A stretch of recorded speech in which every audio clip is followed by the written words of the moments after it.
All right, today we're going to connect some dots between a pretty bizarre biological war, a massive geopolitical firestorm, and the pressure you're feeling on your wallet. And what you'll see is that they all point to one kind of startling conclusion. Our world is, for all intents and purposes, now on a wartime footing. So let's kick things off with a production goal that sounds, well, pretty wild. The target isn't weapons or ammo, it's 500 million sterile flies, every single week. And believe it or not, this one strange number really sets the stage for a much bigger story about the many, many conflicts our world is fighting right now.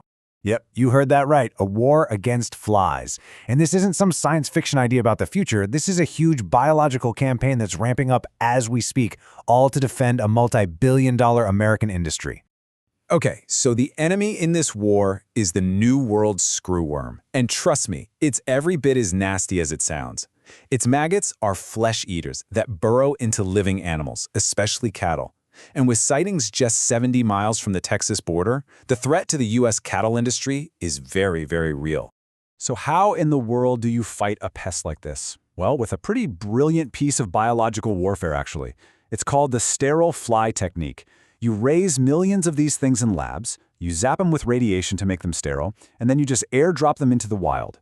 These sterile males then mate with the wild females who only mate once in their lives, and poof, the population just crashes. And the scale of this operation is just staggering. To fight this current spread, the USDA is shooting for a production capacity of 500 million sterile flies a week. And to put that into perspective, that's the kind of number they needed to wipe this pest out of the US entirely way back in the 1960s. Okay, but here's the catch. This time, the fight is a whole lot harder. As the entomologist Luigi Ponti puts it, for insects like these, time literally flows based on temperature. So what does that mean? It means warmer global temperatures are basically supercharging their metabolism. They grow faster, they multiply faster, and suddenly places like Texas and California are becoming much more fly-friendly. All right, so this whole theme of escalating conflict, it's not just happening with insects. Let's zoom way out now to a much more conventional kind of war, one that's sending massive shockwaves all across the globe. Any hope for a quick, peaceful end to the war with Iran? That's pretty much evaporated. I mean, when you have rhetoric escalating like this, the off-ramps for de-escalation start to disappear, and that puts global markets on red alert. And the first thing we saw, an immediate shock to oil prices. For the first time in years, the U.S. oil benchmark, WTI, actually became more expensive than the international standard, Brent crude. Now, for those of you who follow this stuff, you know that's a big deal, a major, major reversal. So why did it flip? Well, it really boils down to two things: timing and geography. With a key shipping lane in the Middle East disrupted, you've got traders just scrambling for any oil they can get their hands on right now, and they want it far away from the conflict zone. U.S. crude fits that bill perfectly, and that drove its price through the roof. Now look, this isn't just some abstract problem for traders on Wall Street. This global tension is creating real, direct economic pressure that you and I are starting to feel, and in some really weird, contradictory ways. This is where things get really strange. On one hand, gas prices are shooting up to their highest levels in years, right?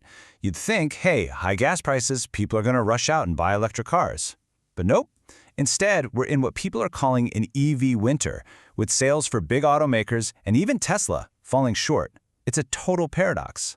And the pain isn't just at the gas pump. It's showing up right on your doorstep. See, as fuel costs for planes and trucks go up, the big logistics companies, Amazon, FedEx, UPS, they're all adding fuel surcharges. And guess who ends up paying for that? That cost gets passed from the seller right on down to you, the consumer. So in this kind of chaotic environment, with all this global pressure and uncertainty, we're seeing two really big and totally different reactions. On one hand, people are building protective economic walls. And on the other, they're making these massive, high-risk bets on the future.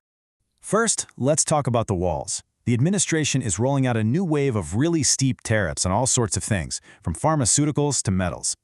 The whole idea here is to try and shield American manufacturing because, let's face it, it feels like an increasingly hostile global market out there. But then, at the very same time, you have these just incredible, almost science fiction level bets being placed. The company behind Truth Social is merging with a firm that's trying to achieve nuclear fusion. I mean, they're trying to literally build a star on Earth.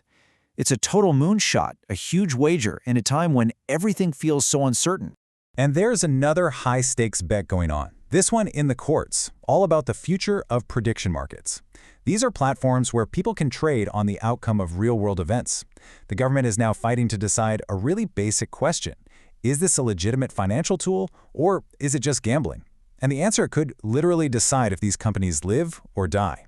So let's step back for a second. What happens when you put all these pieces together?